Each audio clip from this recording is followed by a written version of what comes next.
Welcome to Veteran State of Mind. I'm your host, Geraint Jones, and we have a returning guest on the podcast today.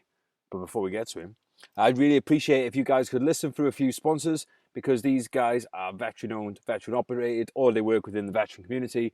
So please get behind them, because there ain't no podcast without them. Today's podcast is made possible in part thanks to Frontier Risks Group. Home of the world's leading practical training course in security management consultancy, Frontier Risks Group is an amalgamation of a number of leading companies in their fields, guided by a team who have equal experience and expertise in their respective domains. If you're a veteran, or if you're transitioning out of the military, then you need to check these guys out regardless of your rank or background.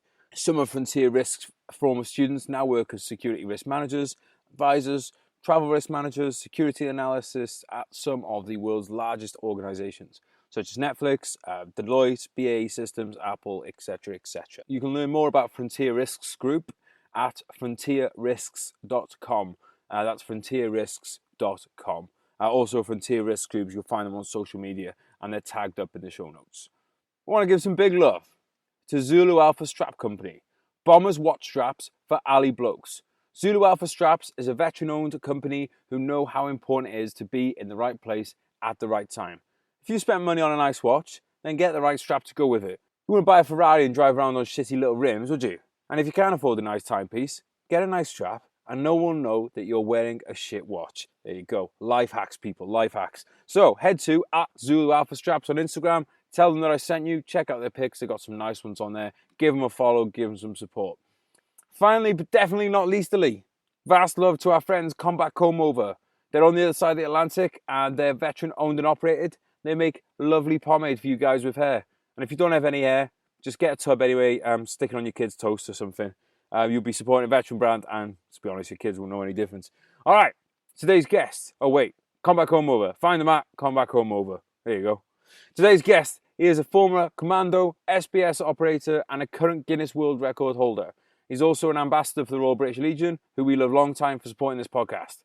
He is, of course, the one, the only, Mr. Dean Stott. Dean, welcome back to the podcast, mate. You were on the live one last time when we were at the National Army Museum. It was good times. Don't get to be in person, but you're looking well, mate. You're looking fit. Well, that's me. I'm sort of taking advantage of this time. It's a good opportunity to, to crack some fizz. Obviously, early stages of lockdown, it was the only opportunity to get out of the house. But staying on top of it. I think there's a lot of, everyone's very much different, and different situations, especially those that work in hospitality. I do feel for them that there's nothing going for them, but for others, especially those that are self-employed, there's a lot of opportunities here you should be taking advantage of. And I see a lot of benefits of lockdown myself. Firstly, the time with the family. I don't think I've ever spent so much time with my family in my whole life. So getting that bonding with my kids and my wife is great. But just seeing that everyone's going back to basics again, things like cooking, going back to cooking, not wasting as much food as well, and sort of appreciating what's around them. That everyone's sort of situation awareness has opened up. Before you're just so busy with life, you're just almost on a train track, and you never looked left and right. Whereas now you've been able to see a lot more, appreciate what other people are doing as well within society. So that's been good. But obviously, as you know, that I'm a big believer in physical activity and how that obviously can help your mental state. So the amount of people I see now, on their bikes or walking as families, is great. And I just hope that a lot of people take advantage of this time and sort of appreciate this time and take it forward when we come out, and they still do that. Do you reckon that'll happen? I don't know, but I think obviously the way we're communicating now via Zoom, and there's other virtual ways of communication. My time before lockdown, a lot of my time was spent traveling, either guest speaking or going to meetings or planning other projects. And so actually a lot of corporates, and I've spoken to a few of my friends who are CEOs, and a lot of them are they're going to free up a lot of their office space and get people working from home, because you can actually still achieve the same aim through this, but then it gives you more time. But it's what you do with that extra time. It's whether you do more work or you do physical activity and spend time at home. And that's where it'll be interesting to see what happens. You may end up doing a lot more work. Yeah, exactly, mate. One of the things that, obviously, like, I'm not saying that I'd want to do a fucking 2-hour commute or something like that. Hell no. But one of the things that I don't think can be replaced is being together in the same place. Like, you know, I think socially we've, like, evolutionary, you know, we've come to the point where, you know, at the end of the day, we're big airy apes. Well, some of us more airy than others, and we're supposed to be with other dig people. At my hair, is it? No, it's a dig at my chest there, mate. Look at this. Really? Oh no, I forgot I shaved it. Sorry, I showed everyone a plucked chicken chest there. But it's, you know, mate, I tell you what, like, this is, because at first I was like, oh, I can't do the podcast anymore until lockdown's over, and now I'm really enjoying doing these Zoom ones. Yeah. So I definitely see the benefit of that, but I am a bit wary that we go down a route of right now we're not going to have people coming into the office and stuff, because some people then will be isolated all the time. Yeah. You know, and then the other side of it as well is, if you get rid of office space, then you don't need Janet in the tuck shop, and you don't need Carl with a mop. And like all these other, like, so there's those kind of knock-on effects. Because I tell you what, mate, there's going to be a lot of companies that are looking at this going, we can streamline this company a bit now and get rid of a lot of these people. I think you're right, mate. I think, yes, this is effective for certain things, but you need to find that balance. And, you know, I do a lot of guest speaking, and I'm now starting to do virtual guest speaking, which is achieving its aim still, but you've lost that intimacy. You know what I mean? That seeing the reaction in people's faces, seeing them laugh, you know, seeing the shock in their face. So yeah, it loses that, and that's something you've got to be conscious of. That we just, you know, people then don't know how to communicate with each other. But then you also you know, things like networking. You can't network like this. No, you can't understand a person. You know, the majority of my jobs that I got and secured was through those relationships of getting to know people. You know, so we need to keep hold of that as well. I was on a call earlier today, and the family bond's great. Everyone's spending more time with their family, but where they're affecting is their friends. I don't know, you guys. I haven't really communicated as much with my friends as I used to beforehand. So yeah, it's just trying to find that balance. But I do think prior to this, we were totally just fixated on work, and you know, the speed that we were living was just so fast. It needed to slow down. I keep saying to people, mate, if you feel like you needed a pandemic to have a break, you need to reevaluate your strategy in life. But figure, mate, both you and I are the same to some degrees. I'm not as mental as you. I don't go cycling from one end of the world to the other. But we are both self-employed, and we like you are your Dean Stott is your brand, Geraint Jones is my brand, and we enjoy work. So it's like, you know, we are in like a really lucky position doing that. So for me in lockdown, mate, I'll be fucking busier than ever. Because I'm like, right, great, now I don't have to do anything else. Poof, yeah, all in on work. But you've got the family there, and you were saying it's a lot. It's probably the longest time you've been in one place since you were a kid. Longest time I've been in one place since joining the military. You know, it's been good, but yes, I'm ready for the gates to open. But as you said there, you know, being self-employed, you know, we're just getting busier and busier. I have noticed the last couple of weeks that it has got a lot busier, and I think that's because everyone's now sort of adapted to this new way. But unfortunately, yes, there's those that work in certain businesses, you know, who are employed, whatever, and they're struggling at the moment. I do feel for them, but I do feel that if you're self-employed and everything else, or entrepreneurs, if you don't adapt to these current times or the changes, you could get left behind. You know, there's a lot of people working on, and people are being a bit more creative now as well. You know what I mean? I bet everyone's websites are fully up to scratch by the end of this, which is note to myself. I need to update mine as well. Well, what it's made me realize about websites and social media and stuff, mate, is that I got too many different ones. It needs to be that side of things need to be streamlined. And well, I know you've got an assistant. The other thing as well is it's like, so my mum's been helping me manage my time. So I'm good at, like, I get a lot of books done, but I'm actually shit when it comes to managing time. Like, so I've been trying to be, you know, block things off to be more to be more efficient and things. What are you like that? Like with your work, are you quite? Because like with the, obviously in the book, with the journey that you did from on the Pan American Highway, you were very meticulous in your planning. What are you like when it comes to planning out your time in, well, not just in lockdown, just for business? Are you quite regimented in where everything goes, or do you kind of fly by the seat of your pants? Like how's your kind of like schedule and stuff worked out? Yeah, I think it's a bit different. You can't be too regimented because, for example, like this week, already I've got another 2 Zoom calls which weren't factored in last week. So you can't be too regimented, but don't. I do like to have a routine though, and that's something that has followed on from the military. But again, with the Pan American Highway, it's great planning and everything else, but we then had to react to changes on the ground. So it's a bit like this, yes, have a timetable, but be flexible as well, because especially certain things like radio calls or podcasts and things like that. Especially this week with the launch of the paperback, I've sort of kept this week open, and things are coming in daily. So you've got to be flexible. But I'm very fortunate in the fact that obviously we've got Alana and the kids. Alana is sort of will look after the kids while I'm doing this, and actually Alana gets all her work done in the evening. So Alana works when everyone else is asleep. So when I'm busy in the day, she's at home chilling with the kids. So we have that balance. I'm very lucky in that aspect. What's your kind of daily routine look like then on an average-ish day?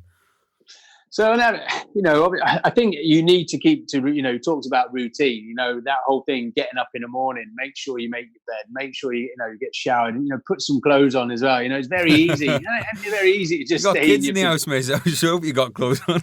Yeah. Oh, yeah. No, my 3-year-old, he don't even know what clothes are. But just because, you've got to look after yourself, because that's the first thing that affects you mentally. You need to look after yourself both physically and mentally, and just those simple things, because that's almost like before COVID. You would do that. You would get up. You would make your bed. You would have a shower. You would get dressed and everything else. So don't change that. And for me, I make sure that we have our normal meetings, Zoom calls, and things scheduled for the day. Alana and I sort of the evening before will always know what we've got for the next day, so we'll always talk about the next day the evening before, rather than be surprised in the morning she sees that I've just shot off with the tripod upstairs, so she knows what's going on, and we can plan it. But we also make sure that obviously we've got to do the homeschooling for Molly. Tommy's not too bad. You just got to keep him busy, and it's normally an iPad and a load of food, and he's happy, But also make sure that you have time for yourself physically. So I always give myself a block time to do some phys. I can't say it's always in the morning. I can't say it's in the afternoons. It's wherever it fits in that diary on that day. But the same with Alana and same with the kids. We'll also make sure that they go, because I think, yes, physical activity and just breathing the fresh air is crucial. It's very easy to just stay at home and binge on Netflix, which isn't a bad thing. It's good to treat yourself now and then, but you just want to try and keep some sort of normality. Yeah, I think one of the things that's not been taken into account much is how, so a lot of people, right? You and I, we talked about this before. Like our lads' holidays were always, you have them in the military and you'd be getting paid. For most people, it's not that way. And I know for my friends, it's very hard for them to go back to work after they've had a week off or whatever. So now they've had fucking a couple of months, and I don't want to say off because it's not been, but that's going to be so hard for people going back to jobs that they don't like. Hopefully their jobs will still be there. True, yeah. Some of them aren't going to have the fucking choice. So unfortunately, I think like that's going to be difficult. And I think the more someone's kept in a routine now, the better off they're going to be at the end of it.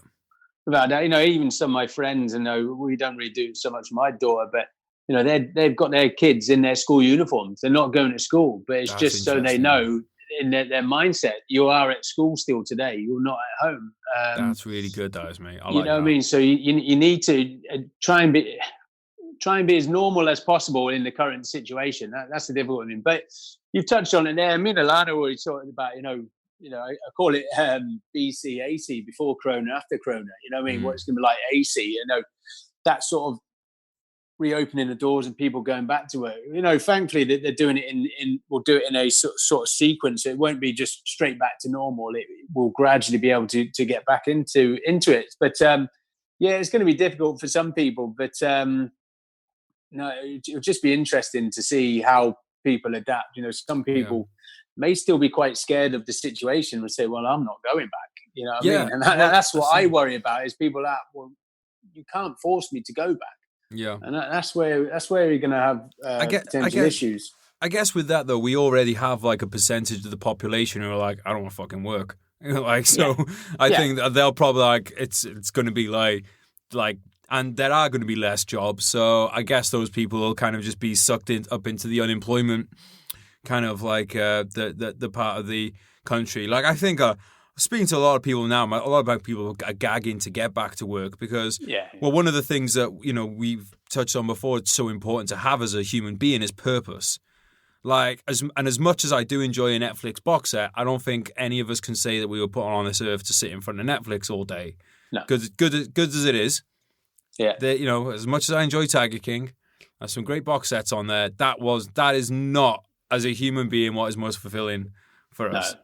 I think you need to have you're right. You need a purpose. So what we have in our house, we have a whiteboard and we have our weekly aims. So as a family, what we want to achieve, but then we have our goals as well. For my goal for leave when I come out is I can do 20 pull-ups, overarm and underarm. So that's one of my goals. My daughter, one of hers was to ride a bike. She's achieved that now. So we put more goals on there. You need something that you have to be able to look forward to.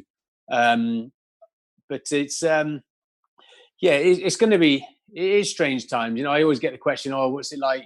You must be used to this from your time in the military." I was like, "Yeah, but I wasn't on ops with my wife and kids." You know what I mean? It's two totally different environments. I was out there, whether in OPs or whatever we were doing, we had a purpose or an objective. You know what I mean? I think I did anticipate this. I very much, my mindset is I always look for the worst case scenario, and anything better than that is a bonus. So when we went into lockdown, I was sort of reading the reviews and sort of monitoring what was going on everywhere else around the world and trying to compare it. And I had in my head the 4th week in July, and that was it. And I said, we're not moving to the 4th week in July. Obviously, when the government said, 3 weeks, a lot of people take that for, date, and it's 3 weeks. And then when it was coming up to the Monday after the 3 weeks, people are out, well, we should be out on Monday. And I'm like, no.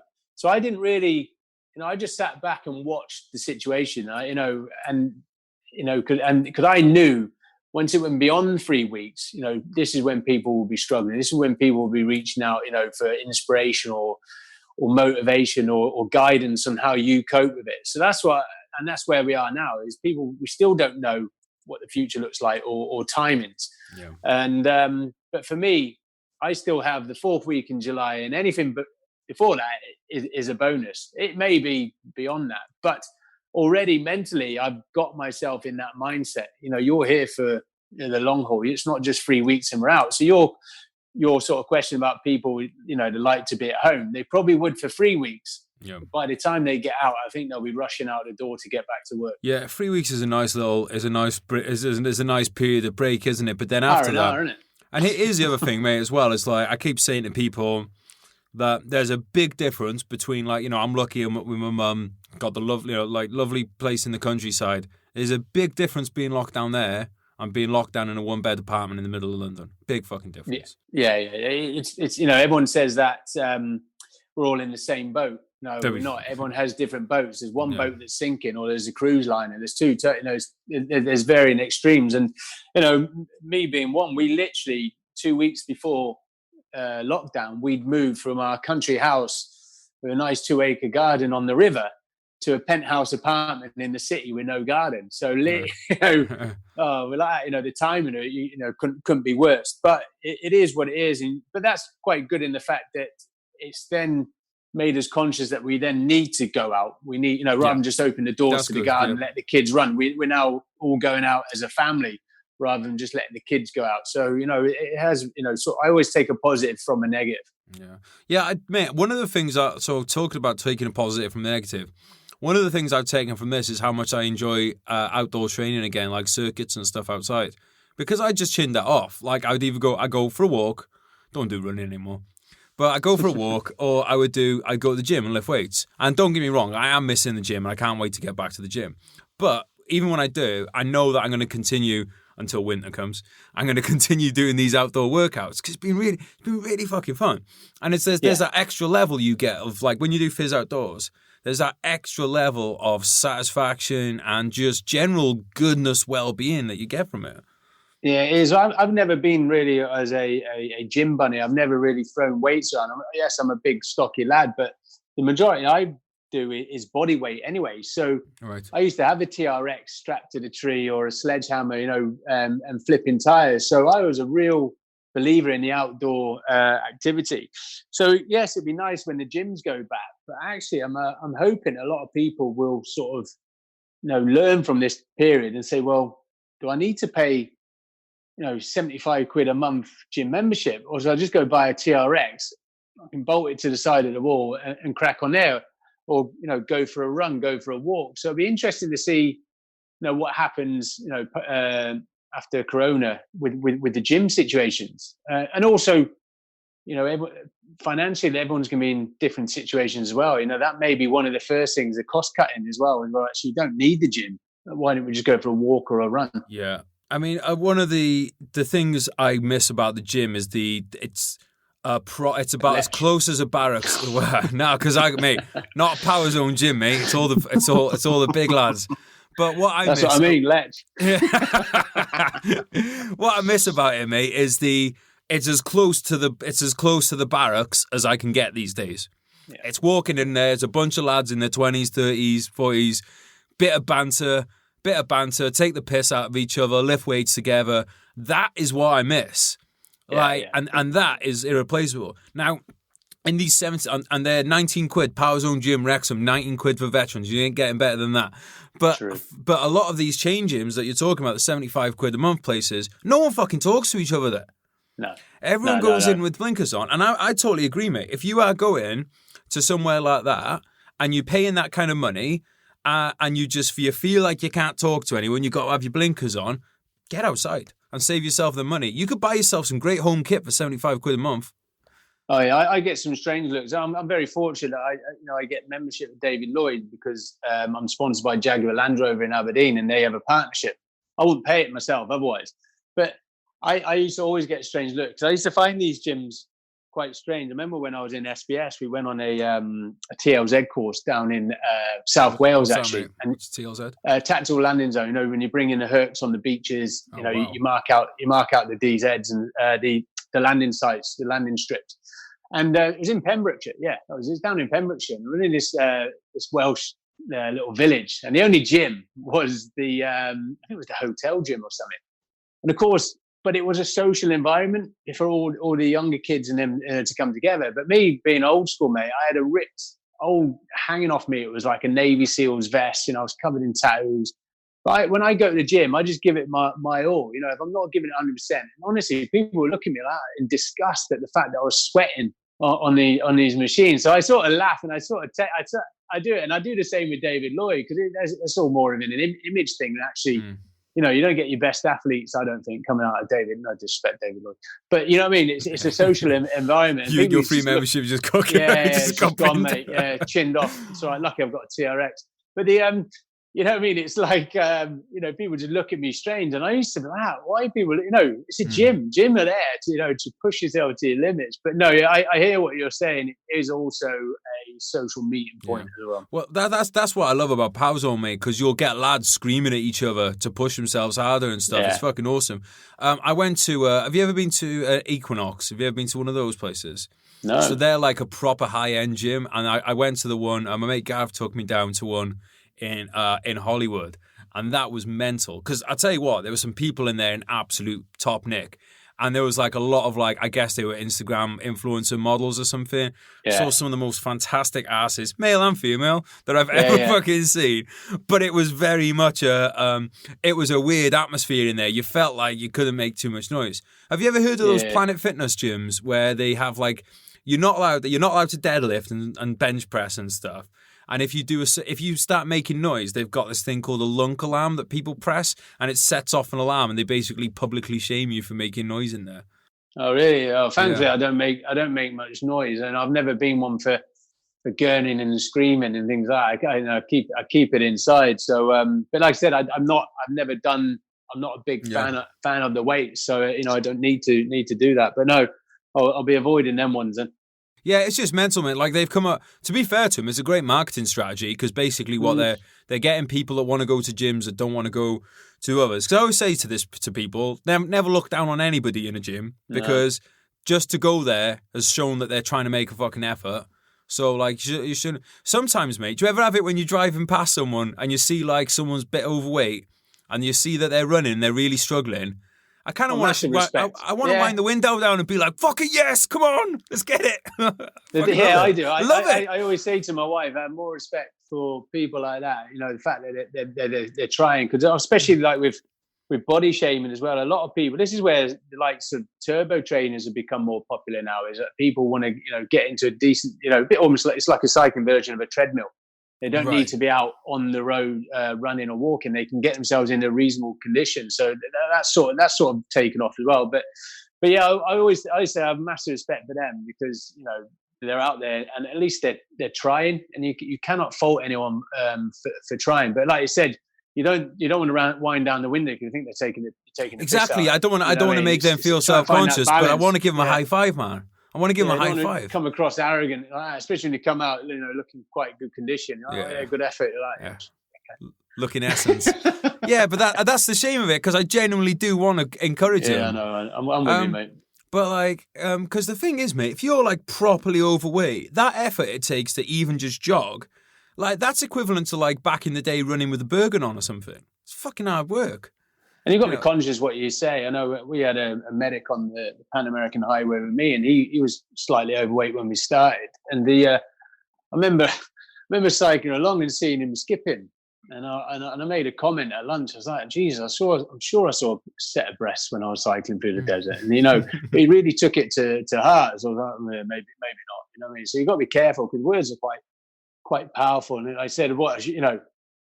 Just give him credit for actually trying." You know what I mean? Yeah, it depends on the person and the mindset. The other thing as well, mate, this is only something that I'm really kind of recognizing at this late stage at 36 years old is sometimes... young, 43. I'm talking late.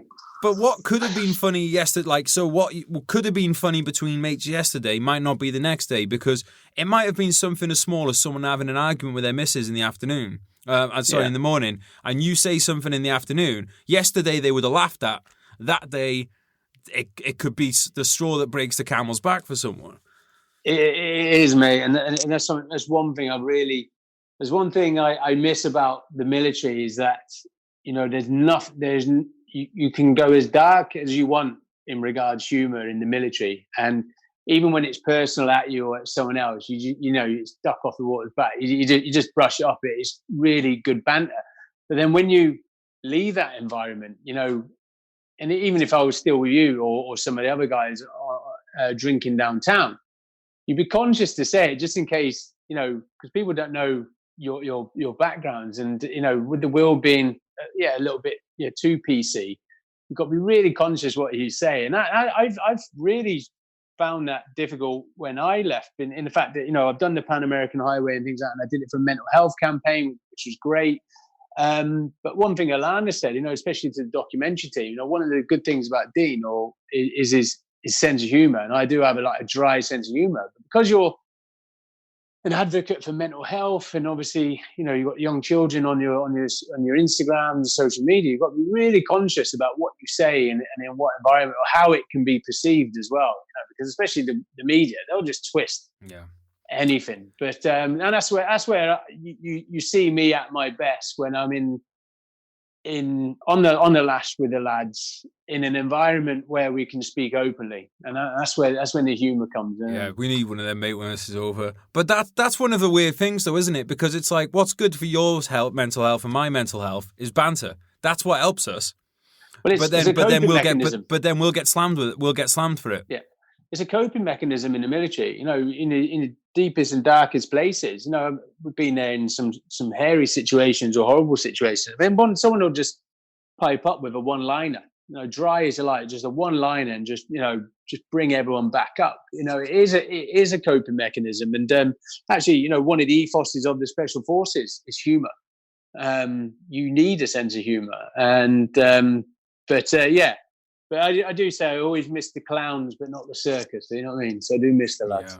Yeah, same, mate. But to be fair, like, I do think one of the things I started doing now is like writing more comedy and stuff so that I can get it, because I figure, you know what, if I'm working in that domain, I'll probably be able to get away with more banter than I would otherwise. So that's the other thing as well, isn't it? Don't go into, if you're leaving the military, like, you're probably going to be able to get away with saying more working on the bins than you're going to be able to get away saying in the chief executive's office at HSBC. Yeah. So you got to pick your battlegrounds as well. If banter's more important to you, pick your career accordingly. I think it's just a lot of people would say to me, you've been very successful since you leave. With your businesses, or not just the bike riding ever, but your businesses, your networks and things like that. And for me, it was understanding when and where I could be Stotty from the army, and when and where I was Dean Stott as a civilian. You know what I mean? Where you can be yourself, and and have that dark humor, and when you need to nip it. Whereas a lot of guys, girls, when they leave, think this community here is the same as the community you've just left, and it's not. Something you say in the military, which no one would even bother about, could be huge and have massive repercussions. So I think that's been potentially my success, is identifying that there are two different worlds. Yeah, and the other thing as well is that new world has no responsibility to conform to you. You're the one that has to conform to that world. So this whole thing of like civvies don't get it, it's like, no, you don't get civvies. It's not the other way around. And I was guilty of it myself. When I came out, I was civvies, to Alana, I was like, civvies, they don't understand, they're always late, blah, blah, blah, blah, blah. And actually, now when I do a lot of talks to people, especially those that are transitioning, is, it's not them. Don't let the civilian, the civilian sector are normal. There's nothing wrong with them at all. It's us that are different. It's us that are unique, and we need to fit into their world, not them fit into ours. And as soon as you can understand that and relate to that, then the quicker and easier you'll get up, you'll be able to adapt. I generally, we talk about transition and transitioned. I don't believe you ever transition. We're always transitioning. It's just being able to understand and communicate as well. Because the way we talk in the military, there's not a chance you'll be able to do that in a boardroom. It's being able to identify that it is two different worlds. But as soon as you understand that, we're unique, we're different, and we need to fit into their world, then the easier it'll be. Here's the other thing as well, mate. Yes, you're right. I definitely agree with you. We're constantly transitioning to Civvy Street. It's not like fucking civvies have got everything worked out. Do you know what I mean? That's the other thing we need to. It's like, that's partly being human. Yeah, but it's like as I always really promote the unrelenting pursuit of excellence. You do something to the best of your ability. Some of these entrepreneurs and civilians, honestly, they're like amazing. They have very similar mindsets to those in the special forces, in the military as well, in aspiring to be the best they can be. And they probably think the same. It's like, well, maybe I'm unique. Everyone else is a bit different from me, or is it me that's odd? It's not. Everyone's different. As soon as you understand yourself, and then you're happy with that, then everyone, then you try and understand everyone else. I think levels of drive is far more of a commonality than if you were military or not. So there are some people who are in the military who have zero fucking drive, and when they get out, they went into the military as a last resort. When they get out, they never bother themselves to do anything else. And then there's people with really high drive in civilian life and military life, and you'll continue to do that. And I think that's one of the things that you meet people with similar. It doesn't necessarily need to be a similar background, but if you're both passionate about the same things, are you passionate about smashing goals? Are you passionate about traveling? Are you passionate about being living up to your potential and all that kind of stuff? That doesn't matter then. If you've done 3 tours of Afghan, or this person's built a company that's worth 100 million, if you have that determination in common, that that's they bring you into these companies to talk to these like execs and stuff, because they're not planning on getting on a bike and doing the Pan American Highway. It's not about the nitty gritty of how they do it, but it's about the mentality, right? It's the same. It's the same mentality. But I think going back to what you said before, that some guys and girls when they get out, they struggle to find motivation and drive. I think what the military is good at, the military will keep you busy. You don't even need to look for work in the military. Your forecast for the next 2 years is fully booked.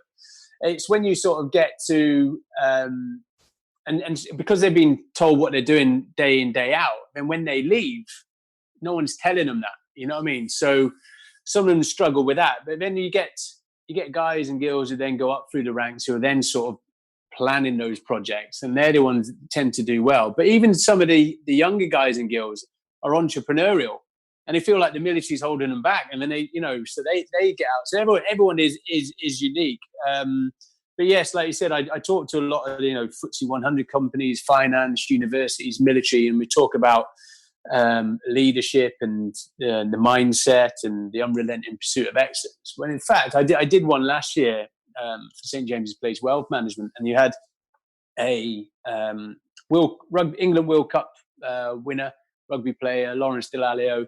You had myself, and then you had a finance director. And actually, I sat and watched the other two presentations and delivered myself. And it was actually the exact same messaging with just diverse backgrounds. Right. So it's the same mindset and it's the same approach to it. It's just in different backgrounds. Yes, I made a point that, we train and rehearse because then it has to be second nature. So when we go in and do what we need to do, we're not pausing it, because, and I sort of commented that, yes, we don't lose a couple million on the stock exchange or lose 5 points on the rugby pitch, we lose lives. So, it was almost like that level of the importance and the effect of your decision making and what that could do. So that was the only sort of real difference, but the messaging was exactly the same. And that is a great place to tell people that we are going to start having civilian guests on Veteran State of Mind. I've got a few booked in. I've got a few booked in that we're going to start having on because I agree, mate. Like, I don't want to limit people's learning to the fact that you signed a piece of paper and joined the military. That's it, guys. You are now being forewarned. We have our first. Well, we've had my friend Gareth the DJ on before because again he had fucking great. Like, he's fucking super successful, and it comes down to the same things: work ethic, routine, goal setting. Well, it's all the same fucking shit.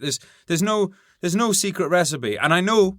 Segue. People ask you for a secret recipe all the time to pass selection, don't they? Do you want to address that a little bit? Because I know, to be honest, I didn't open up sometimes, and I'm not having a dig because I was a young lad too. But when I put up like questions, usually if it's someone that's been in this, it's going to be like any tips for passing selection. Yeah. There's no magic pills, right? There is no magic pills. It's I did it on, as you and I chatted before. I put it on social media. Any questions and. Majority of my audience are either veterans, guys and girls that are serving, or a lot of young children, wanting to, be in the military. And I always get the questions, Marines or Paras. I'm like, well, you don't have to do Marines or Paras. Why not Royal Engineers? I think everyone has this sort of perception that you need to be a Marine or Para to go Special Forces. Well, the Royal Engineers, other than the Paras in Hereford, have got the highest pass rate, other than the Marines and SBS have the highest pass rate. You know what I mean? So I'm sort of, for me, it's about education, that there's other options. I mean, you get the one. Any top tips for selection? I was just don't overthink it. I don't know any secret routes to get you there faster or, get you in on time. Everyone is individuals. But I think that for these youngsters, it's just having that sort of belief, and that's the one thing I say to them, just believe in yourself. And you hear people coming back from selection, I failed because of this, failed because, just ignore all that. Just go it, have it and experience it yourself.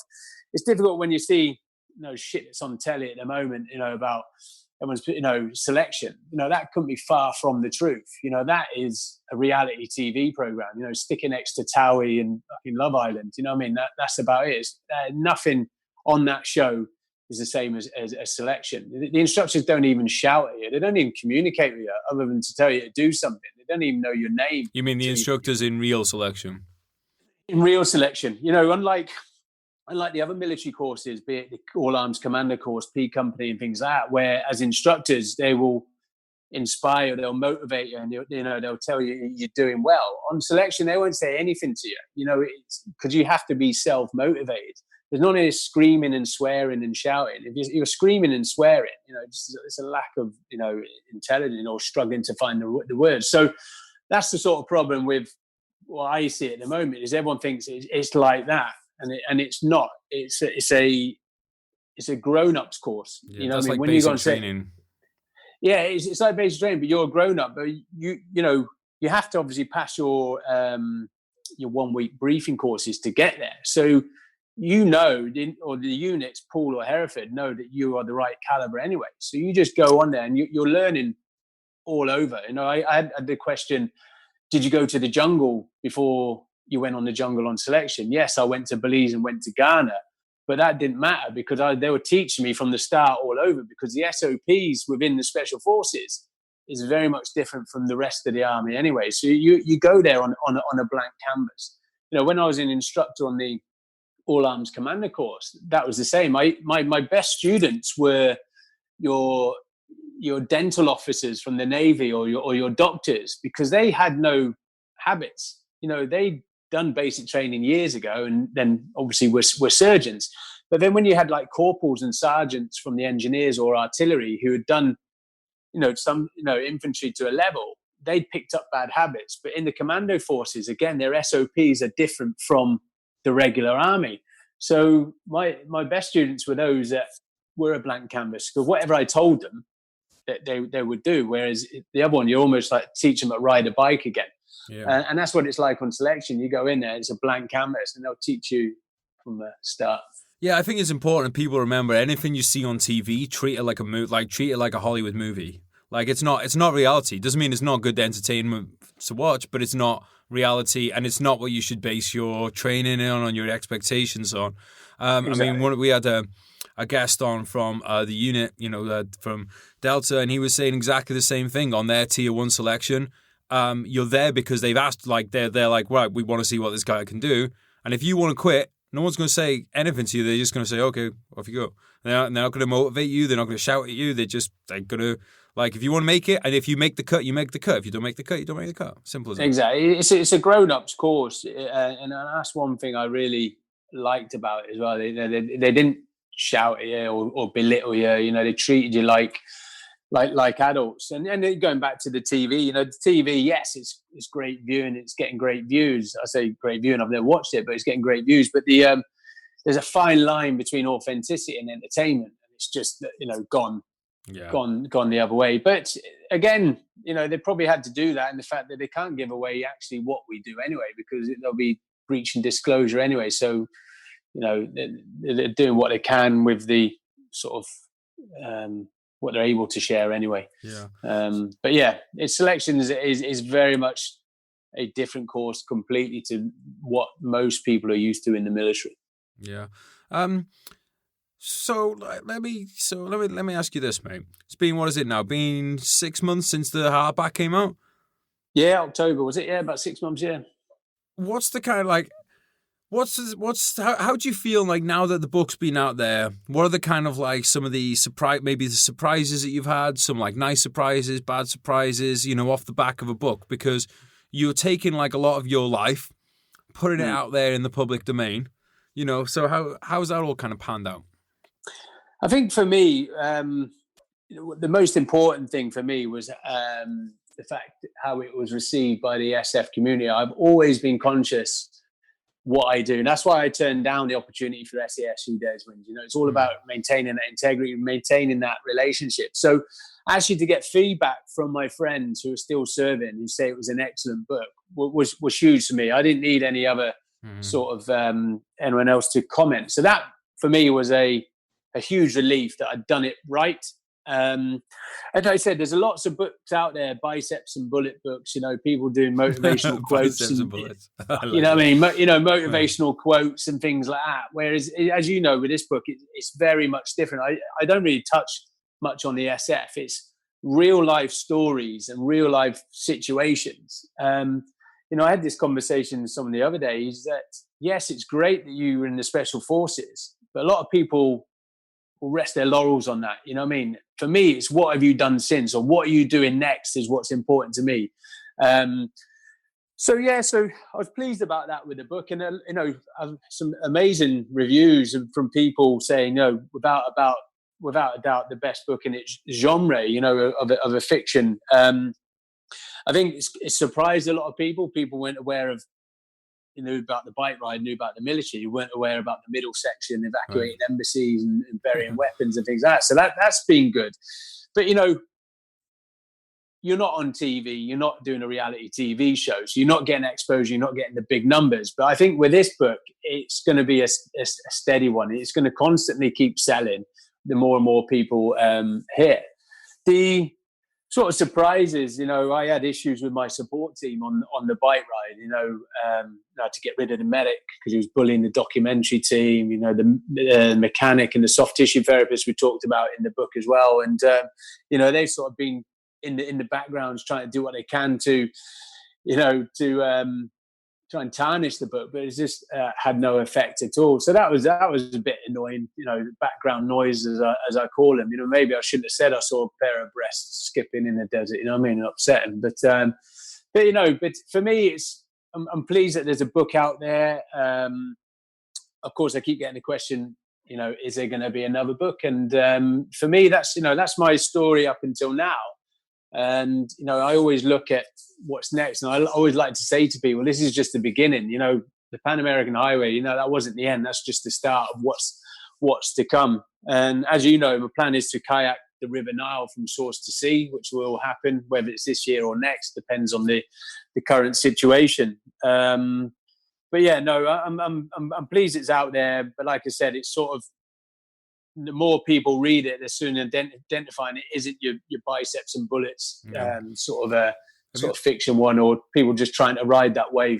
Yeah, have you had nice messages from people, mate? Because one of the most, I got a message off someone the other day that I told my, I got a message off someone whose dad had unfortunately taken his own life after struggling with PTSD. I got a message from the lad. And I told my mum, and she was like, because I think it's always nice to tell your family about that stuff as well, because they're part of it. And she was like, oh, well, just for that one lad, it was worth doing the book, isn't it? Have you found any moments like that? Yeah, I've had, every day you get messages, people will, and I'll always answer them as well. You'll get in your, especially Instagram, in your message, someone said, oh, I've just read your book. No, I can relate to either this point, or this point. I've decided I'm going to go buy a bike, or I'm going to do a challenge. Mainly a lot of people setting their own challenges, especially physically. And I've seen a lot in that, and a lot of people saying, well, I'm going to do the London Marathon, or I'm going to run 5K. So like you said, even just one of them, then you've inspired someone, then that's more important than book sales to me. Yeah, absolutely, mate. It's a chain as well, isn't it? It's a chain event, because that one person then, I saw on who's it? It was on Andy Frisella, who I follow on Instagram. He'd posted a video of this girl with she had cerebral palsy, and she'd recorded her workout during lockdown, and she got out and she was, she was out, and she really struggles to lift one leg, but she was on a hill, she was getting some hill work in, then she was doing some press ups and stuff, and I was like, fuck yeah, I'm inspired. I was like, I went back outside and did more fizz. Because I was buzzing seeing that. It's inspiration is infectious, 100%. It's mad, how inspired someone can get from something like that, and it's amazing when you've done that as well. That feeling is incredible. I've tried a lot of drugs, and it's up there. But I think for me, you also have to lead. Again, I keep saying it. You've got these people doing books, or people doing these webinars, and it's motivational quotes, and I'm like, brilliant, but give me an example of where you've done that, or some point in your life when you've done it. So whereas I always like to, I think the difference with me is I will do it and then inspire others. So example, recently I've just done a 288 mile static bike challenge from London to Paris. I wanted to talk about that. And it was like, people wow, people were like, I've just done an hour on my turbo trainer. I mean, you've just gone and done this. but you've now motivated me to go at least do 2 hours. So for me, it's like, you can talk about it, or those actions are so much more powerful. Oh, there you go. I'll just leave that there, and give you inspiration. And yes, it was hard for me. That's what I also want to get across to people. People think, well, I'm not you, because I think people think when you're special forces, like, you're superhumans. You're not. You're just the same as everyone else. And that's what I'm trying to be. And I think that's where the book's been quite good, is people can relate to you as well. Yeah. Well, it's good because when you show family, and when you show family and you talk about difficulties readjusting to society and all that stuff, it humanizes people, because that is usually people's get out of jail card. Is they'll see someone that's like achieving things physically, mentally, or whatever, and they go, well, that person's got more money than me. That person's got better genetics than me. And you're not saying like, you're not saying like anyone needs to go out and do the fucking Pan American Highway or kayak the length of the. But somebody's equivalent to that might be doing a 4-mile walk. So go do the 4-mile walk. What's painful for me, someone doing 4-mile walk is probably putting as much effort, if not more. You know what I mean? And that's what I'd rather respect. Mm-hmm. I respect that. And that's what it is. I'm not saying go cycle 2 continents, because that's ludicrous. Just set your own goals, and go for it. You know what I mean? I think, but I think that's what's good in the book, is what I can bring is how my coping mechanisms, how I break down a challenge. So if you're to say, right, I'm going to go do the London Marathon, you don't look at that. You break it down into stages, and and I think that's where people get a lot from this book. It's interesting. It's I think you said something there, which I'm just trying to remember what you said something there, which is just clicked something, but it's gone. It'll come back in a minute. Probably loads of bollocks, mate. I spat a lot. I spat a lot of bollocks. Probably the drugs bit. Yeah, probably. I mean, that's what. I was going to say that's why I can't remember stuff. But mate, I've I know what it is now. I'll go. I know what it is now. Yeah. So you were talking about, you mentioned there where people say, "Oh, I can't do this because I haven't got the money, I haven't got that." So that's people making excuses for why they can't do it. And that's what what I do is I block those out. So if I was to say, for example, to Joe Bloggs on the street, I said, right, in 2 months' time, you're going to run the London Marathon. He will tell me every reason why he can't run the London Marathon. And so I tend to block those out. So you block those negative thoughts and identify why you can do it. You know what I mean? I think that's a key one. For a lot of people, and I don't mean it's anyone's fault, but it's a little bit of society. They just look at the reasons why they can't rather than the reasons why they can. And that's the great thing about the military. You always have your start point and your objective. It doesn't matter how you get there. You must get there. Yeah, it's like we were saying earlier, mate. It's like I'll start training after lockdown. There you go. Yeah. You just found an excuse. You can flip it on its head and go, wow, great, lockdown. I've got loads of time to train. There's it's exactly the same situation, but two people are going to look at it very differently. It's one of the reasons that I think we're seeing a lot of hate towards people who are going out and doing exercise at the moment, because it's easier for someone to justify themselves and saying, "Oh, I'm going to sit at home on the sofa." That person that's going out is selfish by doing it. Right, instead of just going like, "Hey, you know what? I could go out and exercise too." We look for ways to make ourselves feel better, and usually that's trying to put other people down. Instead of going, "Oh, that person's doing this fucking hard thing, I can go and do that thing too." But physical activity, as I mentioned before, is a coping mechanism for your mental health. So maybe for the guy sat on the sofa, he his coping mechanism is probably just communicating with people. Communication's a key one as well. So everyone's unique, everyone's different. So those that do physical activity, yes, it gives you an opportunity to get out, but that may be their way of coping with the situation. Yeah, I'm going to put a blanket thing on this now. I'm putting a Gez Jones blanket statement, and I am going to say that there's not one human being on the planet who will not be better off for doing exercise. Yeah, no, I'm with you. That's what we're here for. We're here to move around. I'm not saying go around and licking each other's faces, although you can do that, especially if you're in a para, you're bored of licking windows. You might want to do that. But like we're supposed to move around, we're supposed to be active, like do it safely. But we will all benefit from that. We will all benefit from doing fizz, mentally. Yeah, and I think anyone who did fizz, you know, whether it's go walk around the block 2 times, will feel better for doing it. They may not admit it, but they will feel better. You always do. You always feel better after that one session you didn't want to do. That's the one that always, because you get that mental kick in of, I fucking did that. I didn't want to do it, and then I did it. Like yesterday, mate, I really didn't want to do fizz yesterday, but I got 10 minutes in. I ended up doing 2 hours because I got like, you went, wow, right? He was like, whoa, fucking hell. I was like, you all right, guys?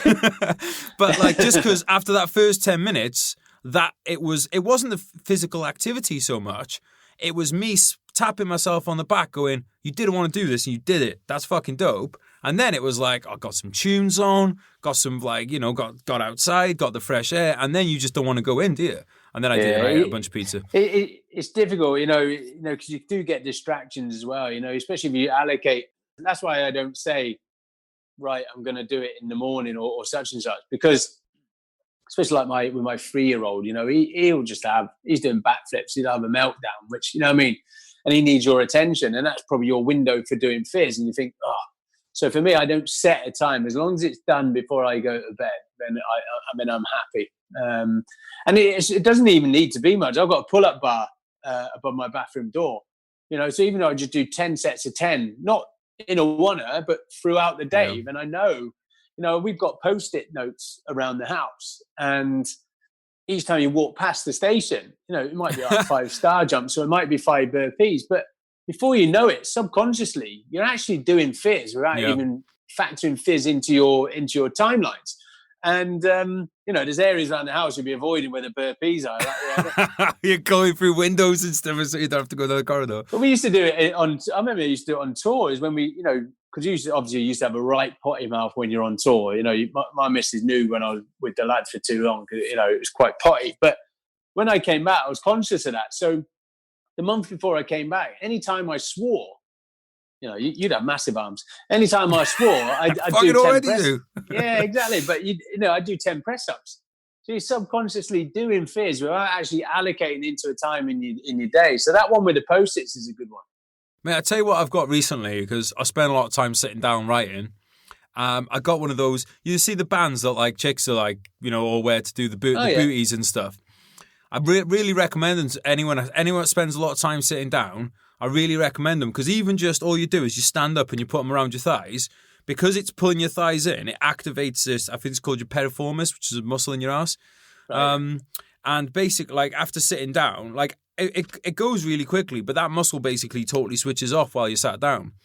And then, so every now and again, I just have that by the kettle. So I go down, make a brew, slap that on for a minute, do a few squats with it on, and then you've just reactivated these muscles.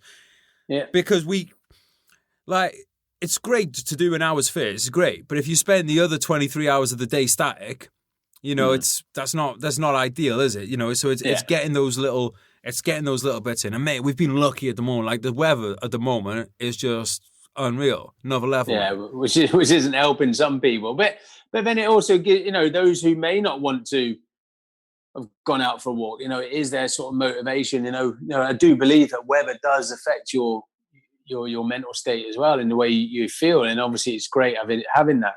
But sort of going back to the fizz one as well, for me, it's like, I've had to message my mate. I said, look, you know, because I normally just do press ups and pull ups. You know, I don't really vary much what I do, you know, unless I'm specifically training for a challenge, be it like cycling or kayaking, and then I'll be fixated on it. But when it comes to like exercises, probably why I don't really go to the gym much, because I don't really know much about it. You know what I mean? So I like to have a plan. You know, someone introduced like new exercises, because I'm you know, my strongest muscle is probably my triceps. You know, I smash out dips till the cows come home. So I'll work on them. But you know, for me, what I'm enjoying about this is learning new exercises. And I'm like, well, normally I can bang out whatever, and I'm only doing about 10 here. So you got a TRX, yeah?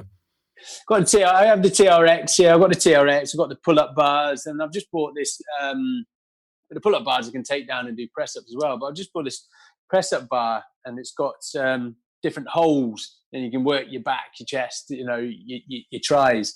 And it's just color coordinated. You take the handles out and slot them in. So I try and mix it up with that, really. I'm trying to use this period, mate, to correct posture and stuff, because from sitting down and things, I've got well, and also I love a bit of chest and tries day, as do most gentlemen. Are not massive, so I've got most guys have this tight chest, and it's not like a weak back, but it's the chest is so tight that it pulls your shoulders inwards, so you get like these inwardly rotated shoulders. So I've been doing like TRX is great for you doing your back. It's a lot better for doing your back than it is for your front. So I've been doing a lot of back and stuff, and trying to use it as a chance to like figure out these postural differences and losing weight as well, mate. Because the thing is, all right, I get it. You can get takeaways. However, if you are in your house, that food's got to get in your house. It's not like you're going to be down the pub. It's like, you've got to consciously import that into your house. Yeah. So it's a good chance for people to get to cut a bit of weight. Because here's the thing, mate. You keep healthy. You got a good immune system. Your chances of getting sick right now are a lot fucking less. If you got that good, if your immune system's on the ball. So I think I'm a bit pissed off at the government and stuff that we're not seeing more on there about how to, instead of being like, right, wash your hands, obviously that's important. Instead of being like that, be also like, right, this is how you get a good immune system. Eat these foods, exercise, do all these things that will like give you a good immune system that's not going to be compromised. I'd like to see a bit more of that out there.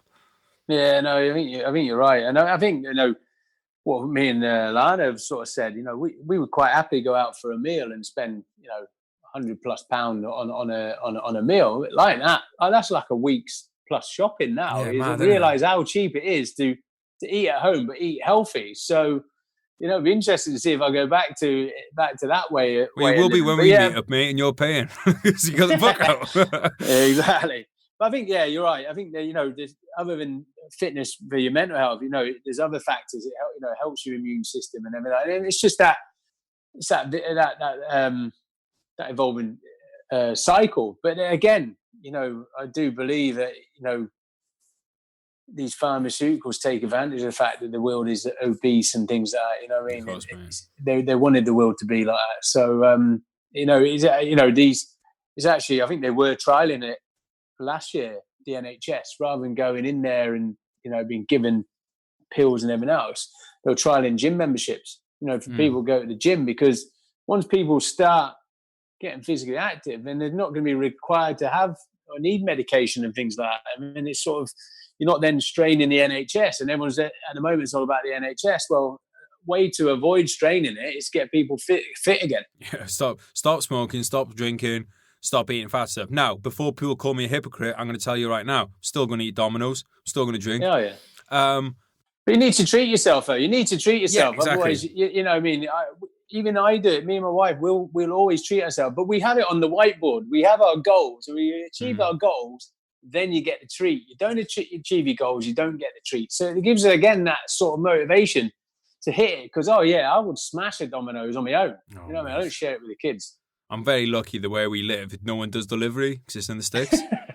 Oh, really? Well, I've been at the start of this lockdown, Alana and I went, the last night when they closed, they said, as of tomorrow, pubs and restaurants are shut. Well, we went to a local Thai restaurant and it had not long opened. And the old lady, Koi, who owned it, she was really genuinely upset in the fact she didn't know how she was going to be able to pay her staff. And I think Deliveroo were marking up 35% on delivery. So I volunteered. So for the first few weeks while she started, I was doing Deliveroos on my my record-breaking Orbea, mate. So I was the fastest Deliveroo in Aberdeen, mate. Yeah, so that was quite. But for me at the time, it was, and that was the period where you're only allowed to do fizz for an hour or. So that's how you. Yeah, that's good. That's so I was just getting my fizz in that way. I was just doing deliveries, just going as fast as I could around the town. I didn't listen to that 1 hour thing, mate. I live in the fucking countryside. I wasn't seeing anyone. I thought, this is fucking ridiculous. I'm not going on the clock. Well, just because I'm not fucking. Who am I giving it to? The fucking sheep. Not that I put my hands all over the sheep. Because I think in Scotland we're different from England. But they have said that you can exercise as much as you want. Saying exercise as much as you want, someone like me, cycle 200 miles or not. Well, I walked. It took me. I walked down here. It was an hour and 40 minutes to walk down here, and it'll be another hour and 40 to go back. Yeah, but mate, I got a lovely route in between from my home down here. But I enjoy it. And I've got massive amount of weight in my burger, at least probably a kilo because I got my protein in there. So I've got 1 kilo burger. But no, mate, it's like, you know, it's subconscious just fizz. you can Fizz. yeah, but you can be you know, if you go out for 10 minutes and you licking your hands and sticking them over anyway, you're a lot more dangerous than somebody that's going out and you know, like I don't put my hands on styles or anything like that, you know, just you can go out for hours and not be a pain. So I didn't like that. But the problem with having these different, like Scotland having different rules, Wales having different rules, England having different rules, when you give devolved powers to other people, they'll make up their own rules just because they need to justify themselves. So if all the other countries, and I'm saying this as a Welshman, if all the other countries said, "Oh yeah, we're just going to do what England does," then people would be like, "Well, why do we need you then?" So they're going to just like, if England had said, "Right, we're relaxing all the rules," they'd be like, "Right, we're tightening ours up," and then if England were like, "We're tightening ours," they'd be like, "Oh, we're relaxing ours." That's the nature of fucking politics. So people need to understand that. It doesn't mean that your area is worse off. It just means that politicians are being politicians and they just justifying their existence. True, yeah, and I think, you know, I wasn't a fan of Nicola Sturgeon, you know, going into this, but to be honest, I think she's done really well. She's the only one who actually answers questions. She will answer any question that's asked to her, and you know, and then she hasn't sort of bowed down to whatever London's doing. She stuck to her guns. You know what I mean? So, you know, I've been quite impressed. You know, that's it. The other thing about this sort of period as well, you've seen the true colours of a lot of people as well, not just politicians, but entrepreneurs. You know, some of them throwing their teddies out the basket. You know, celebrities. You know, these sort of influencers. Some of their one-liners. You're like, what planet are you on? You know what I mean? So, and it's times like this when people remember these times. So you're seeing some real true colours come out. You know, and it's been interesting to watch actually. Yeah, no, it has been, mate. It's illustrated, like it's taught me this. If we have a fucking pandemic that's got a 25% mortality rate, society is done for. We like Western society is done. You want to start cashing toilet paper around the place, mate. Never mind fucking AK-47s. Right. I bet you've been doing that, haven't you? Going out and digging in. Like when I drove, always had wet wipes when I was in the desert. So I drove across America with my friend JC because he was moving from Southern California to a new job in Chicago, and he had guns to move, so I went with him. And it's quite funny because like people were giving us a lot of hate for it. It's like it's me and him in a car. Like, do you know what I mean? It's just the two of us in a car in the middle of the Rocky Mountains or deserts. But I think it's common sense. That's the problem. No, hang on, you're going somewhere. Oh, but one thing that we did do is every time we stayed at a hotel, I was like, right, well, we've paid for the room. I'm taking the toilet paper with me. So when I flew back, from Chicago to Southern California, my bag must have looked like someone must have thought I was taking the piss because it just came through with like 25 toilet rolls in there on the fucking scanner. But I think the new toilet roll at the moment is self-raising flour. Now everyone's getting into baking, isn't it? It's really difficult to get hold of flour. I was going to say, who's using flour as toilet roll?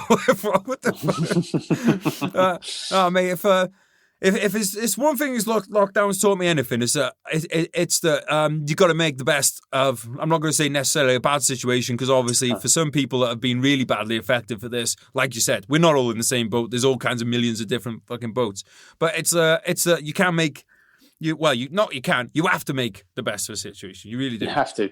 Yeah. I mean, you have to. You can't change the situation. Whatever you do, you're not going to change the current situation. You just need to take advantage of this time. You know, always take a positive from a negative, and just come out the other end a better person or ready to go. You know what I mean? As I said, I said to you before, loads of people with decent websites. You know what I mean? So, but be creative. You know, like Alana's friend, she's runs a salon, but you know, she can't be there now physically to get hands on people. So she's running courses online. She's sending people the nails and teaching them how to do it themselves. Probably shot herself in the foot when we come out the other end because everyone's like, don't need you now. But then you might have to move on to something else. And that's one of the things, mate. We can't, like, you know, you and work on this book together. Then you've got to go on to other things. I go on to other things. That's how it is. You can't necessarily go get into one thing and do it forever. You have to improvise, adapt, and overcome. Talking to the book, mate. Where can people find the book? So the book's online at Amazon, Waterstones, or you can get it on audio. But if you wanted a personalised signed one, you could go to www.deanstott.com. We have a little shop on the website there, and I can sign one, personalise it if it's a present or one for yourself. Ali, mate. And where can people find you? Well, we'll be giving away. I'm a security man. I can't give away my position. So you can find me on Instagram or Facebook. I'm now back on Twitter again at Dean Stott SBS. Just to wind people up. And yeah, but Instagram and Facebook, buddy. Guys, thank you so much for being with us today. And while you're out supporting Dean and picking up a copy of Relentless, how about pre-ordering another book, like, I don't know, maybe Brothers in Arms by Geraint Jones? If you could do that, I'd really appreciate it. But if you don't have the pennies, then I suppose I'll have to love you anyway. We do need a bit more love right now, don't we? Really, you think about all the stuff that's going on in the world. So maybe let's spread a bit of love. Let's be the first. Let's, be, as veterans, let's take it upon ourselves, or people are just like listening to veterans talking. Let's take it upon ourselves to spread some love. So text a mate. Tell me I love them. Tell them something nice. Maybe even send them some nudes. And as for you youngsters listening, if you're lucky enough to have grandparents, then give them a call. I'm sure they'd love to hear from you. Like when you're young, you don't know what you got. And then, when you get older, you start to realise, but by then it's too late. So if you've got grandparents, get on the phone to them and probably not send you nudes on that one. Right, we'll be back on Thursday with a Delta Force veteran who is involved in the Black Hawk Down mission. We've already recorded the episode and it is fucking awesome. He's a great bloke. Really enjoyed it. So we'll be back on Thursday with that. All right. Catch you guys soon. Love you. Bye. Yeah. Listen.